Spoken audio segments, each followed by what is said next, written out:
you for being here today. My name is Yesi Anastasia Mangalu with NPM 25412052. And I am going to talk about microeconomy data. We often hear terms like inflation, economic growth, or unemployment on the news. These are all examples of microeconomic data that help us understand the overall condition of a country's economy. Now, let's explore this topic together. Ekonomi suatu negara tidak dilihat dari kondisi individu atau perusahaan, tetapi juga dari gambaran secara keseluruhan. Ilmu yang mempelajari perekonomian secara menyeluruh disebut ekonomi makro. Salah satu alat penting dalam ekonomi makro adalah data. Makroekonomi yaitu data yang digunakan untuk mengukur kondisi dan perkembangan ekonomi suatu negara. Data makroekonomi membantu pemerintah dalam membuat kebijakan,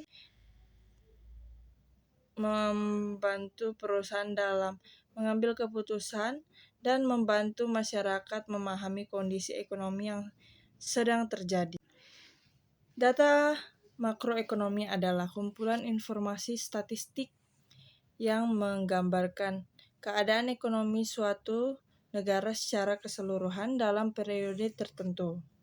Data diterbitkan oleh lembaga resmi seperti Badan Pusat Statistik atau BPS, Bank Indonesia, dan kementerian terkait. Contoh data makroekonomi adalah produk domestik bruto atau PDB, inflasi, tingkat pengangguran, kemiskinan, nilai tukar mata uang, suku bunga, neraca perdagangan, dan utang pemerintah. Adapun tujuan penggunaan data makroekonomi adalah data makroekonomi digunakan untuk mengetahui kondisi ekonomi suatu negara, mengukur keberhasilan penggunaan ekonomi, membantu dasar pengambilan keputusan investasi, menjadi acuan bagi dunia usaha dalam merencanakan produksi dan ekspansi. Keempat, ada indikator utama data makroekonomi. A. Produk domestik bruto, PDB. PDB adalah nilai total barang dan jasa yang diproduksi di dalam suatu negara selama periode tertentu.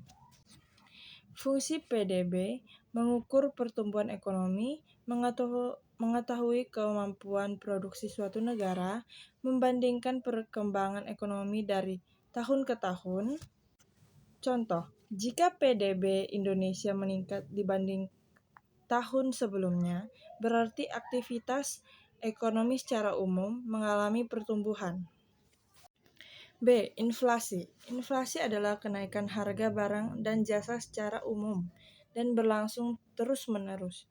Penyebab inflasi, permintaan masyarakat meningkat, biaya produksi naik, gangguan distribusi barang, kenaikan harga bahan baku. Dampak inflasi, nilai uang menurun, biaya hidup meningkat, daya beli masyarakat dapat berkurang. C. Pengangguran. Pengangguran adalah kondisi ketika seseorang yang termasuk angkatan kerja belum memperoleh pekerjaan. Jenis pengangguran ada pengangguran terbuka, pengangguran musiman, pengangguran struktural, pengangguran friskosional.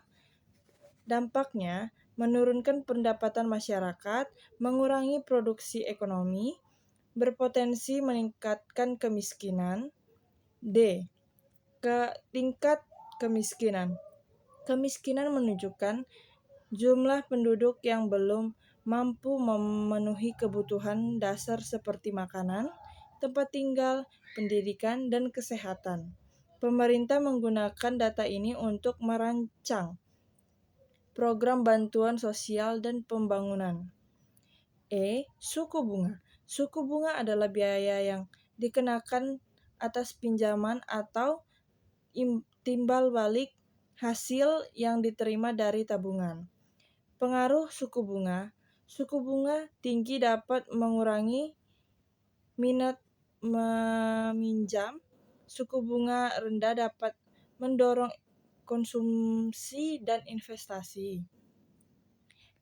Nilai tukar mata uang.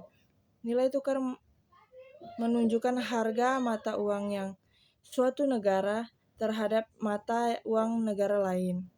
Dampak perubahan nilai tukar, rupiah melemah dan barang impor menjadi lebih mahal.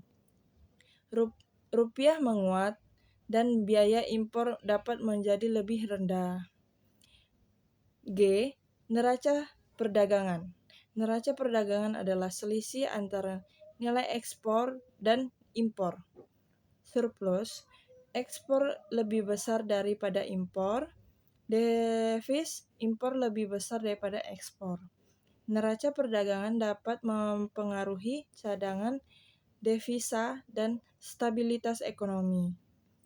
Kelima, hubungan antara data makroekonomi. Indikator makroekonomi saling mempengaruhi. Contohnya, inflasi yang tinggi dapat menurunkan daya beli masyarakat. Pengangguran yang tinggi dapat menghambat pertumbuhan ekonomi.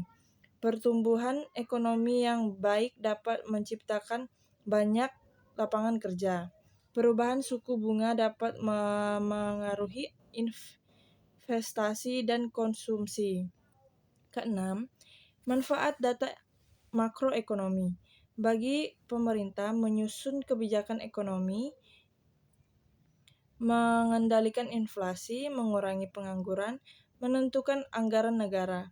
Bagi perusahaan, menentukan strategi bisnis, memperbaiki permintaan pasar, merencanakan investasi. Bagi masyarakat, memahami kondisi ekonomi, membuat keputusan keuangan yang lebih baik, menyelesaikan pengeluaran dan tabungan. Ketujuh, contoh dalam kehidupan sehari-hari. Harga beras dan cabai naik, sedangkan dapat berkaitan dengan inflasi. Banyak perusahaan membuka lowongan kerja dan tingkat pengangguran berpotensi menurun. Rupiah melemah terhadap dolar AS dan harga barang impor bisa meningkat. Perekonomian tumbuh dan peluang usaha dan pekerjaan biasanya bertambah. 8. Kesimpulan. Data makroekonomi adalah informasi penting yang menggambarkan kondisi ekonomi suatu negara secara menyeluruh.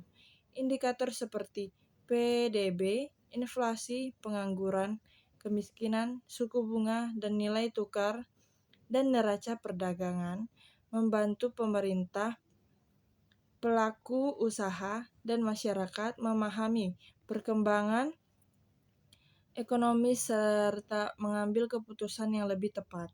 Contoh, dengan memahami data makroekonomi, kita dapat melihat bagaimana kondisi ekonomi mempengaruhi kehidupan sehari-hari, mulai dari harga barang, kesempatan kerja, hingga kebijakan pemerintah. Oleh karena itu, data makroekonomi menjadi dasar penting dalam perencanaan dan pembangunan suatu negara. Baiklah, itu dia presentasi tentang makroekonomi, data. Terima kasih.